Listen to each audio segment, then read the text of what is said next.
Now I'd like to introduce Thomas Wendt. He's a senior UX strategist at Commerce Innovation at American Express. I ran into Thomas at a Lean UX conference in the city, and thought he would be a great add to the conversation here, especially as we're thinking and talking about context. As Thomas has written, we can assume a lot about a user if we know his or her physical location, and his talk will get at sort of the philosophical roots of context-aware systems design, modern cognitive science, and how we can take insights from these fields and apply them to location-aware in mobile app design. Thomas.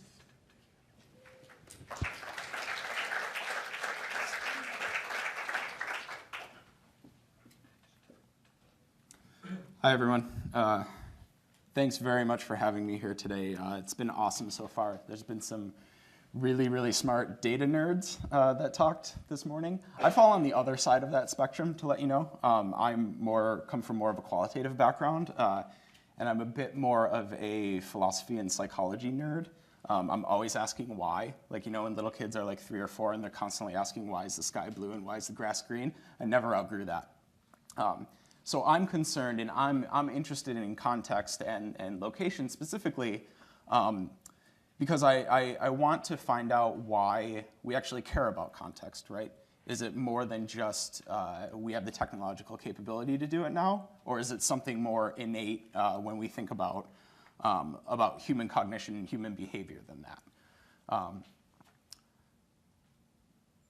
So as Art said, a little bit about me. I'm a UX strategist and researcher on a commerce innovation design team at American Express. So most of my day-to-day work revolves around helping companies, Amex and other companies, kind of frame problems in useful ways and figure out how we can frame problems that will then spring solutions from them. I also work a little bit on the side at a company called Surrounding Signifiers. We're essentially a strategy and design think tank. We run a lot of workshops and do a lot of background research. My background is in continental philosophy, psychology, and literary theory. So before we jump right in, we were having dinner last night, and I was struck by something that Jeremy said when he brought up that when you see things like car ads with the beautiful picture of the car there, that most of the time, the vast majority of the time, that's actually a computer-generated image, right? So when he said that, people kind of said, oh, you know, that's interesting, but nobody was terribly surprised at that this car is not, you know, real, essentially. And that hits on a couple of things that I want to talk about today in terms of how we look at what is real and what is virtual, the difference between the two, and whether the difference between the two actually matters anymore. So I start talks off like this with a quote from a guy named Jean Baudrillard, who we'll come back to a couple of times throughout the talk. But he was a social critic, cultural theorist, and he said in a book called Simulacra and Simulation that we live in a world where there's more and more information and less meaning. It sounds like a paradox, right? We commonly think of information as this stuff that we can amass, and the more we have of it, the better, because then we can extract some kind of use or meaning out of it. Baudrillard actually said, we have way too much, and we don't know how to organize it anymore.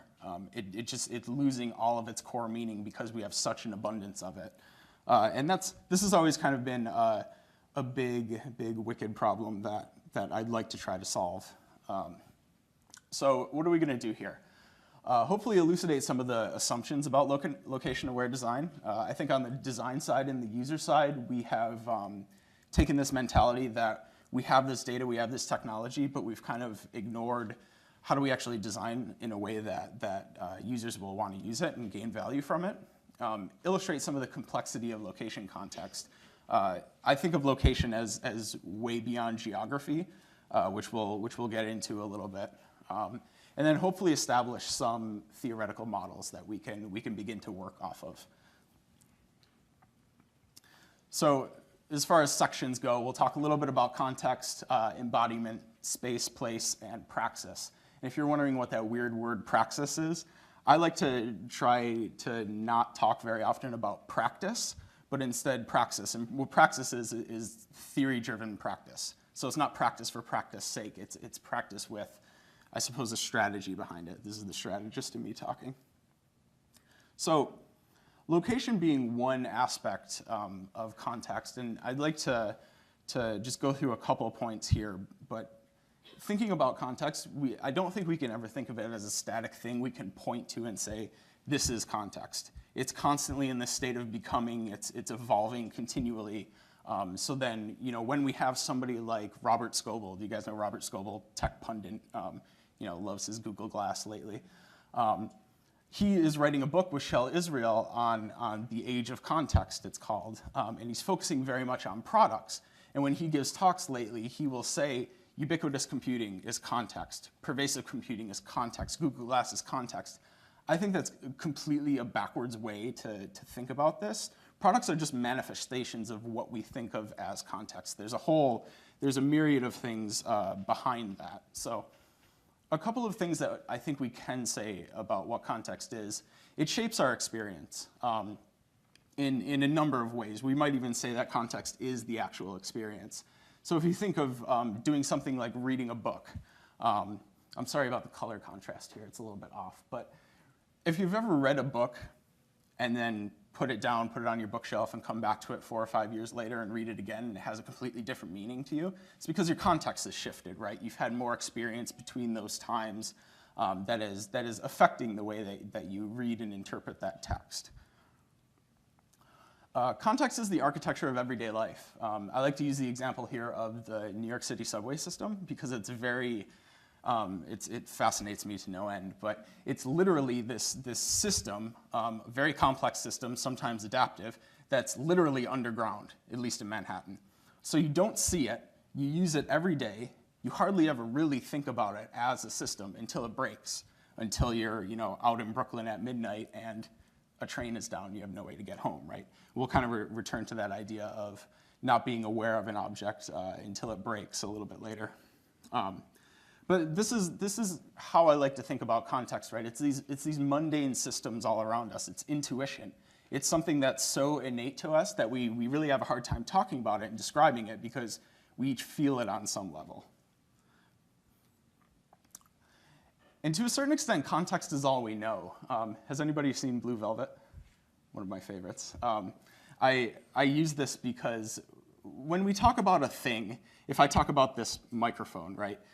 We all have a sense that I'm talking about the actual microphone, but there's all of this contextual information around it and cultural practices and preconceived notions you might have around it. That's really the subject of that sentence.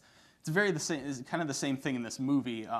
If you haven't seen it, this main character here, Frank, is kind of the central role in the film, and he's this nefarious, very mysterious guy who's involved in some kind of illegal activities. He's kind of a gangster, but you never really find out exactly what he does. You only know the context in which you view him on the screen, right? And it's a very weird movie, but it's good.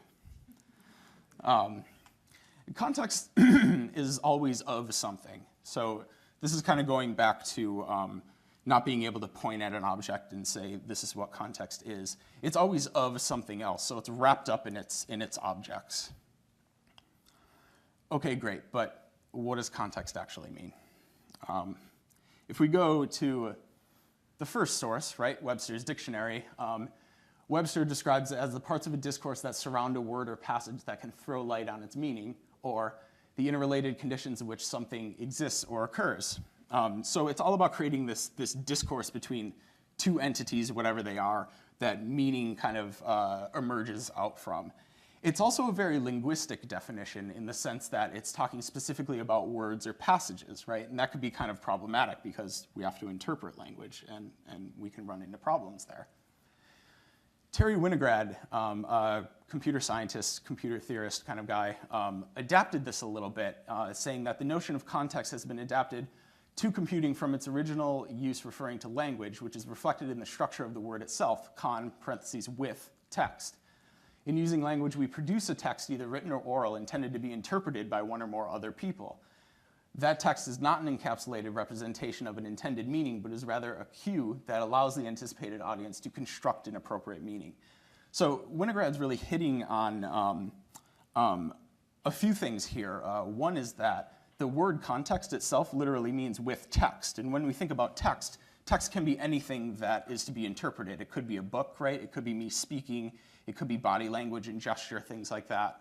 But also that we're creating a cue. We're not necessarily creating meaning itself, but it's the potentiality for meaning that comes out of it. So another way to think about this is that an individual, any given individual, exists within a world, right? And we can think of a world as anything that's not me. When I say I, that's me. Anything else is the world. And then within the world, we have these various micro worlds down here, what I'm calling them. So just areas of focus. So right now I'm speaking to you, that's a micro world. You're sitting down, that's another one. You might be on your computer, that's another one. This diagram is a bit simplistic in the sense that when we move through our everyday lives, this idea of a central self here sort of fades into the background, and we're fragmented among a number of different areas of focus within our lives. And there's also strong connections between all these micro worlds. So context here is, I think, found in these connections between all these micro worlds and how it kind of relates back to the self. Also within there is differences, and I think this is really important, going back to kind of the question of meaning and how that fits within context and contextual design. The differences between these micro worlds is highly important, right? So I'm here on a stage, I'm giving a presentation, I'm not at home on my couch, and that not is very important because that's where we derive some kind of meaning from. So another way to say it is that context is composed of the connections and differences between micro worlds that produces some kind of a meaning. So talking a little bit about embodiment here. Embodied cognition is kind of a big, scary word. All it essentially means is it's a theory of cognition that posits a very intimate relationship between mind and body. And this is a very, very new, somewhat radical movement within the cognitive sciences. The cognitive sciences up until now have been primarily based on dualism, or the separation between mind and body. And this goes all the way back to René Descartes, a philosopher from hundreds of years ago, who said, there's a total separation between my mind, which is kind of this transcendent thing that sort of calls all the shots, and my body, which is just essentially this dumb bag of flesh that does whatever the mind tells it to do, right? So embodied cognition comes in and says that doesn't hold up anymore. The mind and the body are very, very intimately related. And this has a very long history, but we'll only talk about a couple of things. So the way that this kind of relates to design is the body presents a bit of a problem in the sense that we know that bodily experience is very important, similar to, I mean, it's location experience. The location is where your physical body is in physical space. It's a problem because we know it's important, but we don't know exactly what to do with it yet. And part of what embodied cognition is based on is this a philosophical area of thought called phenomenology that I won't get into in too much detail. But there's a guy named Martin Heidegger who came up with this idea or a way to describe objects that in English it's called ready to hand, which is really a awkward translation from a German word that's not really translatable. But all it really means is that it's a way of interacting with technology or any kind of an object in the sense that when we interact with it, we interact through it. So we use it in order to do something else. So a great example of that, right, is a keyboard. If you've ever typed a really long email, and if you're kind of fluent in typing, after a couple minutes, you forget about the keyboard and you're concentrated on what's actually appearing on the screen and the meaning of the words. That keyboard kind of blends into the background, right? Much like the subway system. And you don't really notice it until you either stop or, one of the keys breaks or something like that. So this way of thinking about objects as ready to hand assumes a very strongly embodied experience. We can also think about the phone in a similar way. When you're getting directions or when you're, posting to Facebook or texting somebody, you're using that phone as an object through which you act, not that you necessarily interact with. One of the strong proponents of embodied cognition was this guy named Andy Clark, who talks about intelligence and understanding in the sense that they're rooted not in the presence and manipulation of explicit language like data structures, but in something more earthy. The tuning of basic responses to a real world that enables an embodied organism to sense, act, and survive. So what he's kind of hitting on here is the role of intuition, which we touched on a little bit, but also of something like, we could call it a subconscious. Not an unconscious in terms of like psychoanalysis and Sigmund Freud and repressed desires about your mother, but a subconscious, literally cognition that you're not always aware of, which a lot of cognitive science is saying that it's about 95 to 98% of your cognition is completely subconscious. Paul Durish, who did a lot of great work in this area, and I kind of love that he's making like a similar hand gesture as Super Mario on his computer. He did a lot of work in this area, and he describes embodiment as the property of our engagement with the world that allows us to make it meaningful. So again, going back to this idea of intuition and how meaning comes out of it. Great, but eventually we run into certain paradoxes in the sense that we don't know what to do with all of this stuff. Moravec's paradox is from early artificial intelligence and robotics research. Hans Moravec was a roboticist, and when he was working on robots, and he observed this phenomenon that higher order tasks like thinking that you would think will be very, very difficult to program into a computer are actually relatively not easy but doable, whereas the lower order tasks like walking and movement are extremely difficult. So we can have things like IBM's Watson, right? This supercomputer who can answer questions really, really quickly. But having something like Asimo walk upstairs took a lot of failure and a lot of research and a ton of money just to make this thing walk. So what this is getting at here is this idea of proprioception. Another big fancy word, but all it means essentially is that if you think about sensation and perception, the way that you taste and see and smell, proprioception is sensation that's specific to your bodily orientation in space, right? So when you're balancing on a railroad track, you kind of have to pay attention to your body, the ebbs and flows of your movement and weight, and it's this proprioceptive experience that keeps you on the rail. So it's essentially your body becoming hyper-focused on one activity. This is an example of a micro-world. So we get to a point where we talked a little bit, or touched on this a little bit earlier, but the role of data and what we can do with technology. I like to describe it as data is complicated, and complicated in the very specific sense in that it's a problem area, it's a problem space that is highly difficult, but solvable through expertise and models, right? We have data experts, we heard from them already this morning, that can help us organize data, help us obtain data, and make it meaningful in some way. Context, however, is complex in the sense that there are no context experts and there are no context models. Don't let anybody tell you different.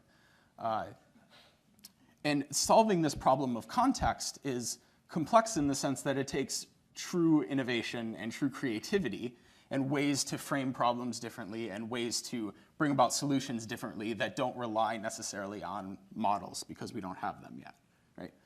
So think about something like a physical map, right? Disembodied navigation, so a paper map. When you're actually looking at the map, it's kind of this detached object. You act directly with it. And compare that to something like a compass. So a compass gets at embodied navigation in the sense that it's proprioceptive. It senses where your body is in space and your orientation, right?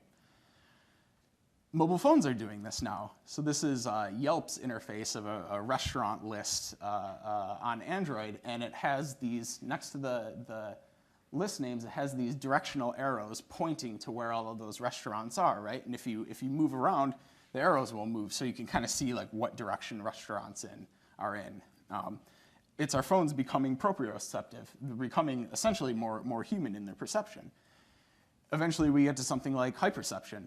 ambient perception, subconscious relation to the world with something like Google Now, which is constantly tracking where you are, your interests, and serving up information in various ways.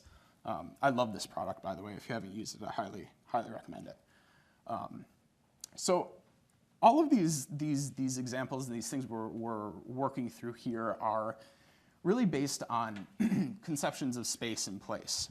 So talking about space a little bit first. Our conception of space, physical space, has evolved over time. Actually, very recently, in the past 100 years or so.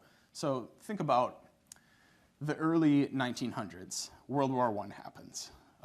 And this event really changed the way that people think about themselves, about art, literature, architecture, technology, in the sense that World War I introduced brand new, literally killing machines and ways that we can kill other countries at a mass rate, right?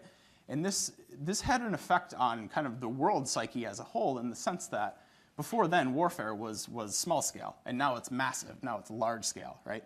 So it produced this effect of like, what does the world mean now that we can actually exterminate each other in this capacity? I don't mean to be a downer, but it led to a movement now that people usually call modernism. And it's kind of reflected in architecture here with this building, that you could literally draw a vertical line down the middle and it's perfectly symmetrical on each side, right? It's this way of ordering physical space and creating certainty and creating order in something that post-World War I seems totally chaotic and disordered. But there's also a tension in modernism, in the sense that a lot of other artists and writers were experimenting with established forms of art, like think James Joyce in Finnegan's Wake or something like that, where he's playing with the models of language and the standards of language. So eventually we cross the threshold.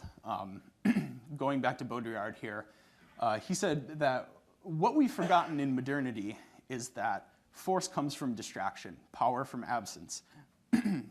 Sorry, we're immersed in the opposite illusion, the disenchanted illusion of the proliferation of screens and images. Now, the image can no longer imagine the real because it is the real. So like the pictures of the car, right? It doesn't matter that that picture of the car is computer generated, it still is real. We're kind of blending these two modes together. And that has come, Baudrillard is saying, from the mass accumulation of information and stuff that we've obtained in modernism. We also started thinking about space in different ways, as space not as a thing that we can affect, but a set of relationships, relations between things. So around the 60s or so, 50s or 60s, modernism bleeds into what we're calling postmodernism now with people like Andy Warhol, right? And these people that were looking at art, looking at literature and architecture in the sense that we have too much stuff in our world that we can organize coherently, so let's not even try. Let's just break down all the models. Let's just make it chaotic, embrace that chaos, and just kind of go for it. There's a purposeful transgression of art and literature, especially here. And it goes back to Frederick Jameson, who was a postmodern critic, called it the textualization of the world. So the world is no longer a static thing. Everything is interpreted. And when everything is interpreted, everything is relative. So there is no truth anymore, right? It's kind of heavy. Out of postmodernism, we get things like these kinds of works. Most recently, Cloud Atlas, or films like Pulp Fiction, which are blending narrative stories and breaking narratives up into parts, and nonlinear narratives in Samuel Beckett, of course. Radiohead with OK Computer, kind of breaking genre apart, and with their other albums too. But there's also a sense of like anxiety and paranoia in the postmodern artwork, especially with Philip K. Dick's work, Blade Runner, things like that. And of course, The Matrix. I mean, how could you not bring up The Matrix? So Baudrillard again said, today's abstraction is no longer that of the map, the double, the mirror, or the concept. Simulation is no longer that of a territory, a referential being, or a substance. It is the generation by models of a real without origin or reality, a hyperreal, the desert of the real itself. So that line from The Matrix, the desert of the real, welcome to the desert of the real, comes right from Baudrillard. And what he's really explaining here was something that he talks about a little bit later in the book, but he calls it hyperspace. And he says, we live in a hyperspatial world now, and that physical space has bled into the digital, and we're kind of in this in-between state, right? Eventually, we get cyberspace, where, has people seen Hackers? Love this movie. Cyberspace is kind of this theoretical space, right? It's information spaces. All of a sudden, when cyberspace kind of became a thing, you don't need to be tangible, you don't need to have a body or physical structure to exist in space. Information has space. Getting a little bit more focused on mobile here is a guy named Jason Farman, who is at, I think, the University of Maryland, but he wrote a book called Mobile Interface Theory, which is an excellent, excellent book. But he describes the mobile interface as offering up a distinctly fluid relationship between space and representations of space. The interaction between these spaces continues to become mutually constructive. So no longer do we have space, representation of space in the terms of physical space and a map, but those two are blending together and actually constructing one another into kind of the same exact thing, right? So when we think about our phones, going back to proprioception a little bit, this comes to life when we think about our phones as sensory organs. So our phones literally have skin, they have ears, they have eyes, they sense things, but they're also proprioceptive now. They can tell where our bodies are in space and our orientation in space. But we still have to figure out what to do with this and how to design for it. And again, data is complicated, but context is complex. And there are no models yet, but hopefully we'll be able to kind of come to a place where we're ready to rebuild, right? And there are really, really smart people working on this now, taking all of this information that was built up in the modernist time and constructed in a meaningful way, and then broken apart in postmodernism. And now there's a friend of mine, Andrea Resmini, who spoke maybe about 6 weeks ago at the Information Architecture Summit about what he's calling the post-digital. So it's this idea of designing specifically for mobile devices where the real and the virtual have come together, and they are the same thing right now. Also, a guy named Andrew Hinton has been working on this I believe was in 2009, where he talks about, he's an information architect by trade, so he does this kind of day to day, and he says, as we began digitizing our information sources and adding hyperlinks, so think, mid-90s or so, the information slipped the bounds of physical constraint and started reassembling itself into other structures, many all at once. Still, our minds try to make spatial sense of it, and use spatial memory to organize and keep track of it all, interchangeably making use of semantic relevance and spatial positioning to process our contextual experience. So what he's kind of getting at here was that as information started to become increasingly digital, we've never really moved out of the physical spatial metaphors that we use to describe space. So we're still thinking about paper maps, even though we're using digital maps day to day. So we're a little bit like babies right now. We're kind of staring at ourselves in the mirror, discerning what our embodiment looks like, and we're learning how to walk. But walking is really, really difficult.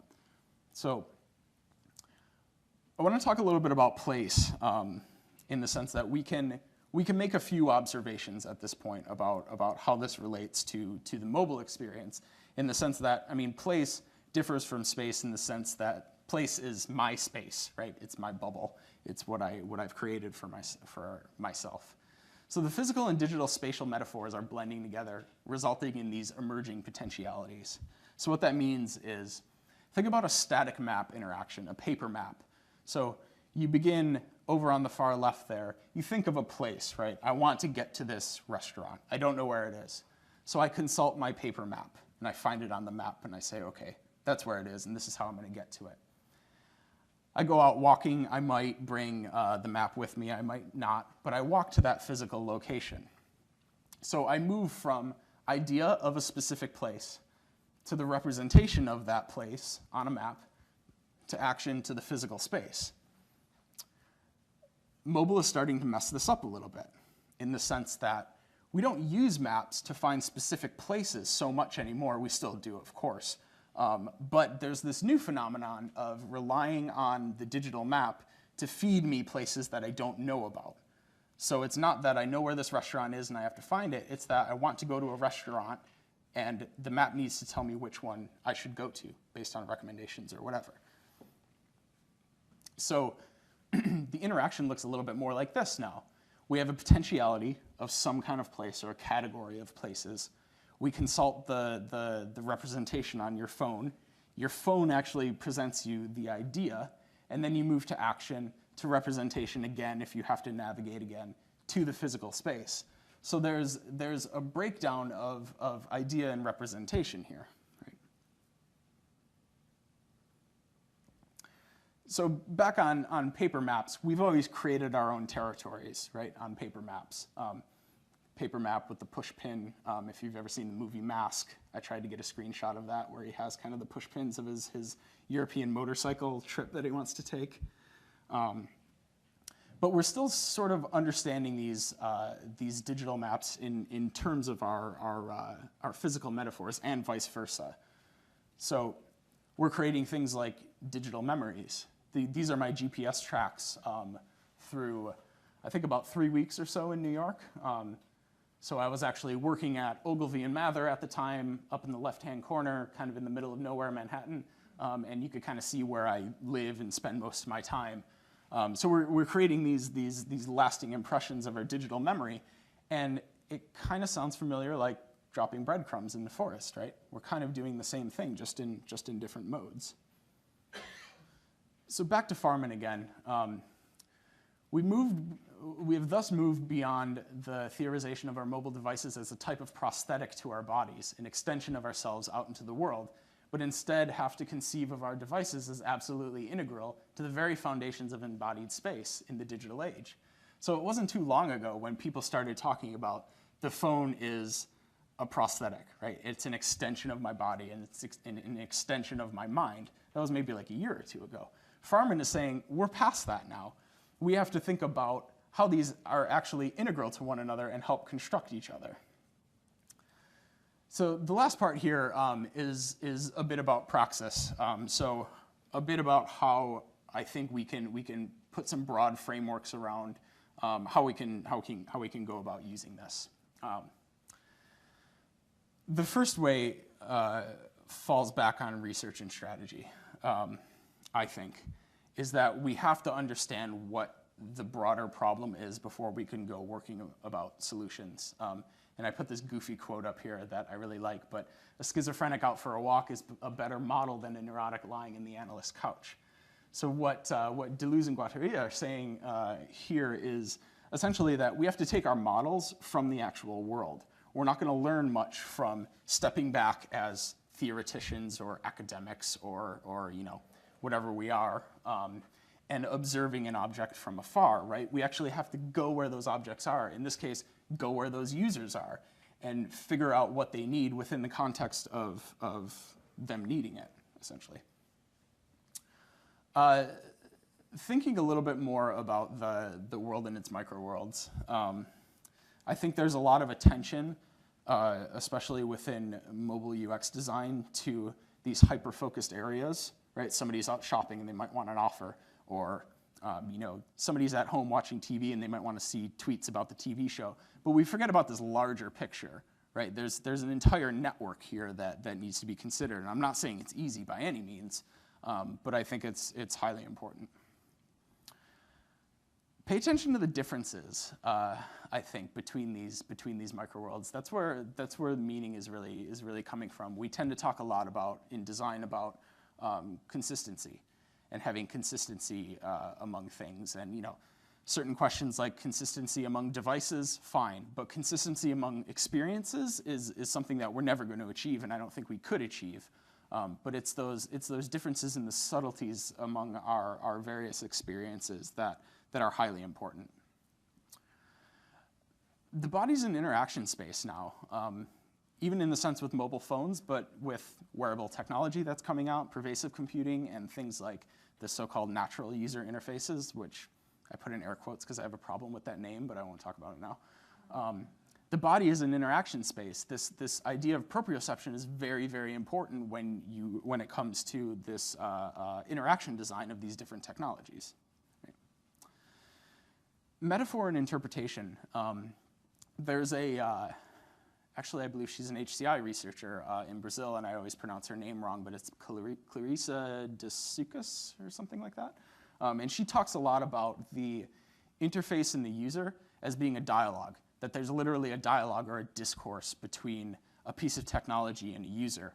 And understanding that will help us design much better systems if we kind of know what's going on in that interplay. And lastly here, beware of the paradoxes. I think a lot of times in design, we make assumptions about what is difficult and what is easy. And as we kind of saw in Moravec's case, those can be completely opposite at times. So beware of your assumptions, test your assumptions, make sure you have evidence for making decisions when you can. And if you want, these slides are available on SlideShare now if you follow that link.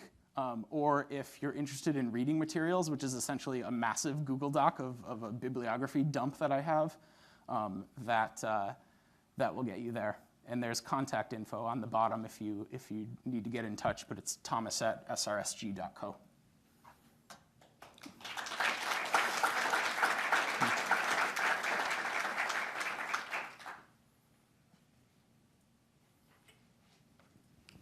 So I don't know if this is too simplistic an example, but you're thinking about like finding a restaurant. So it might now it's lunchtime. I'm at work and I want to go out and have a great lunch, and I just enjoy certain types of food. I need to be back in a certain time, as opposed to your point of I want to go on a map and I want to find this particular restaurant. But my way of thinking about using the device, I don't think about it in terms of that broader sort of desire to go out and have an awesome lunch with a friend in a place that I enjoy with great ambiance and getting back in time for work and all that. Sure. Is it that when you provide that sort of experience, that you delight the user and they immerse themselves in that and get to there, but if I'm not thinking about using the phone or the device in that way, how do I lead them into that, or in a discovery sense, you mean? Like, can I design for that kind of an experience if the user sort of has this different sort of mindset about the usage of the device? Have they made that transition? Probably not. But I think there are a couple different ways that we can think about user mindsets. What we usually focus on with design, anyways, is the very conscious kind of grinding problems that people have that we want to solve, right? And that's a great approach. But I think there's also another approach that we could think about these subconscious or unconscious problems that people have. Which are you can kind of tease out of research. It's a difficult process, but you can do it. And it's not so much about prompting a user to think about something in a different way than they're used to, but it's about displaying information in such a way that we provide those affordances into those other experiences, right? So it's providing those options to say, like, you can do this if you want to do this. It's available for you, but we're not going to push it on you, right? I guess that's the very like tactical approach. Could I just make a comment on that? Hold on one second. I think that was a great answer, and I just have a really, really great example that fits this. So Telenav is a navigation company that allows you to type in the address of a store or an address and navigate there. And they wanted to use Retelligence to help people find a product or a brand. And it was exactly this issue that, like, nobody, so right now, I think, like, if I don't have a charger to my laptop, I know I need a charger to my laptop, and artificially in my mind, I'm thinking, okay, how does that translate to a store? And I think about Best Buy, because it's the biggest retailer. I think, where's the nearest Best Buy? But that's actually a very inefficient process. Actually, if I typed in charger for a laptop and I could find that there's a store 2 blocks away that had it, there'd be a much more efficient solution. And so exactly like what you said, what we're finding is rather than giving people the ability to search for a product or brand which they've never thought of before, show Best Buy, but when you show Best Buy, show them then that they can search for products inside Best Buy. So they start to getting used, they kind of ease into that thinking in different ways. Yeah.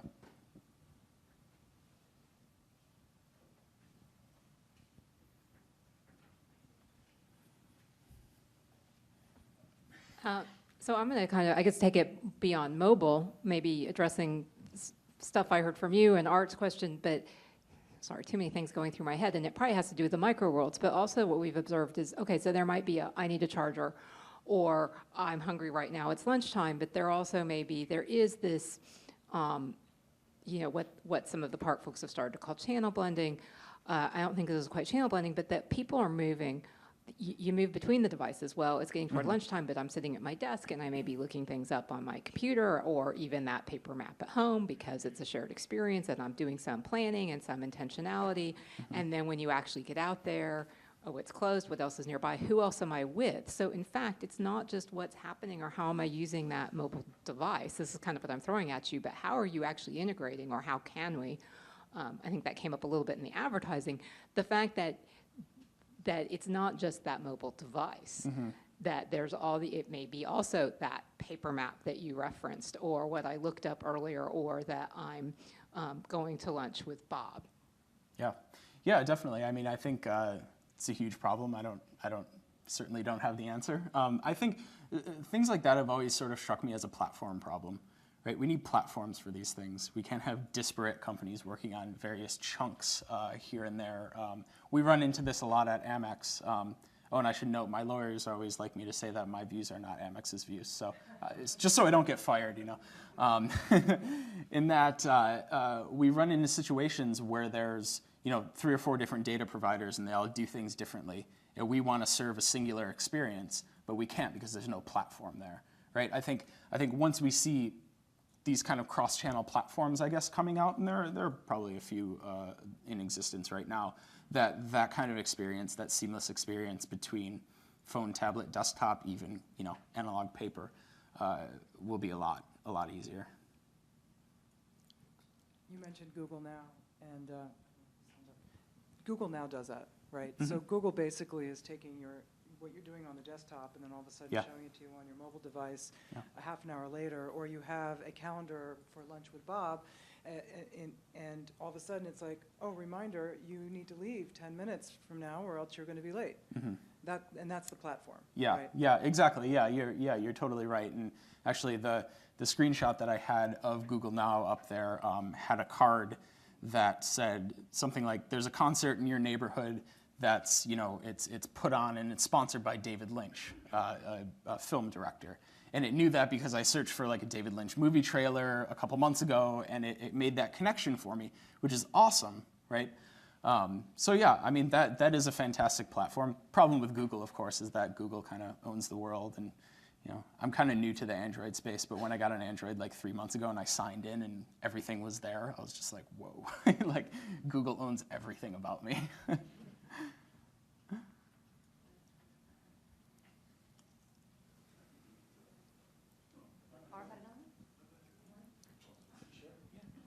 So your idea there that you presented about micro worlds, you showed them as kind of discrete, but usually in reality they kind of overlap and they're simultaneous.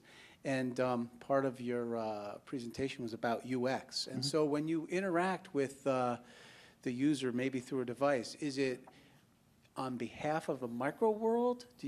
How do you balance and juggle that? Do you focus on one and say, this is how I'm designing the experience? Or do you have to manage that multiple? Yeah, I mean, I think most of the time, in ideal settings anyways, designers would be managing multiple at the same time, if that situation allows for it. I mean, it all depends on the problem space you're working for. If you're working on a problem space that's specifically shopping related, nothing else is involved literally, then you focus on one, right? But that's you're right, the way that it's laid out there, it makes them seem very singular, which there's a ton of overlap there. And actually, if you're interested in that, Andrew Hinton, one of the guys that I quoted, he just released a couple of context design models where he's showing a lot of kind of gears and overlapping Venn diagrams and stuff, but it makes a lot of sense, and I think he lays it out pretty well. I was wondering if you could share, maybe not a specific example, but sort of like how you take the insight and the way you look at the world and design for something for like something that Amex would be interested in, whether it's a mobile app or Sure. I always love this question, and I never really know how to answer it.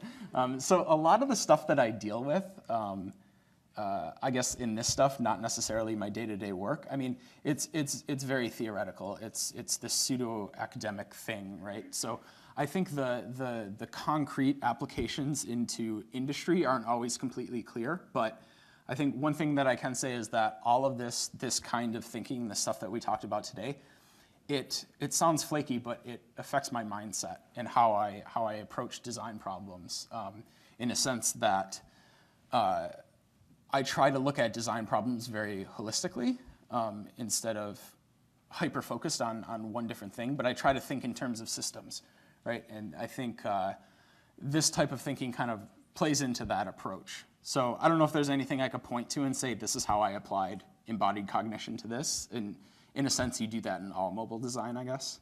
But yeah, I think it affects design work in ways that designers don't even know because it's intuitive to them. So. Thank you.